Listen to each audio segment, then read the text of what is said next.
पोरा कुठं होतास तू? अरे पायरे किती वाजलेत? अरे 1 वाजून गेला रातच्याने. मी म्हणलं मिळून जेवण करू आपण, तू आल्यावर तर तुझा काही पत्ताच नाही. अरे जीवाला घोर लागून राहिला होता माझा. अगं ऑफिसला सुट्ट्या होत्या म्हणून मी घरी आलो. आता मी विचार केलं की जाऊन म्हणलं मित्राला भेटावं, काही करावं बाहेर मस्त एन्जॉयमेंट वगैरे. तर तुझं असं किटकिट दरवेळेसचं, त्याच्यानंतर मी येणार नाही कधीच घरी. आणि तुझं तू जेवायचं असतं ना, माझ्यासाठी कशाला थांबलीस तू? माझं मी कधी जेवलो असतो. मी चाललो होतो ऑफिसच्या रूमवर, चाललो मी माझ्या तिकडे गावाला. आता मी नाही येणार परत. नेहमीची गटगट तुझी. जेवत बस, चाललो मी आता. अरे पोरा असं नको बोलू रे. मी तुझ्या काळजी पायीच बोलली होती रे. मला तसं काही म्हणायचं नव्हतं तुला.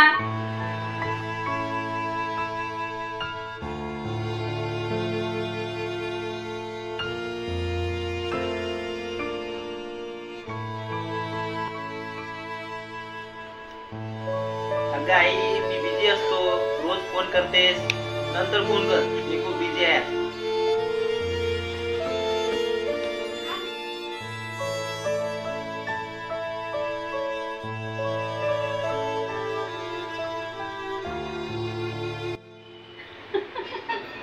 काय म्हणतो मग तू? घरी यायला कॉल करत असतं का तू? अगं ती सगळं विचारते, कुठे होता, काय खाल्लं, कधी झोपला. कधी कधी मला खूप कंटाळा होतो तिचा. मी पण आधी तुझ्यासारखाच विचार करायची, पण 1 वर्ष आधी आई गेली आणि आता असं वाटतं की ती असायला हवी होती. कसं असतं ना, जी गोष्ट आपल्या जवळ असते त्याची कधी किंमतच नसते.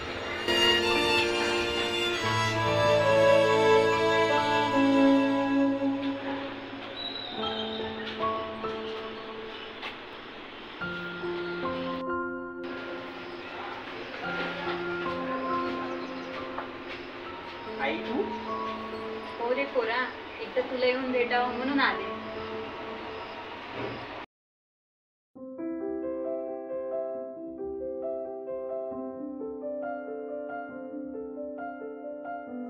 कधी कधी आपण जवळचं माणूस आपल्याला किती हवंय हे ते गेल्यावरच कळते.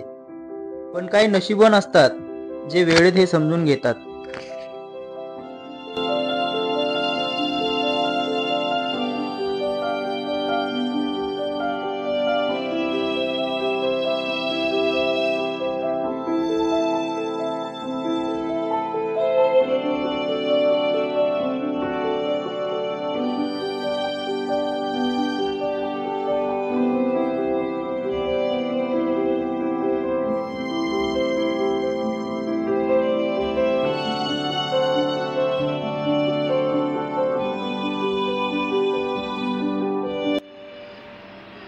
सॉरी आई, इतकं जवळ असूनही मी खूप लांब गेलो होतो.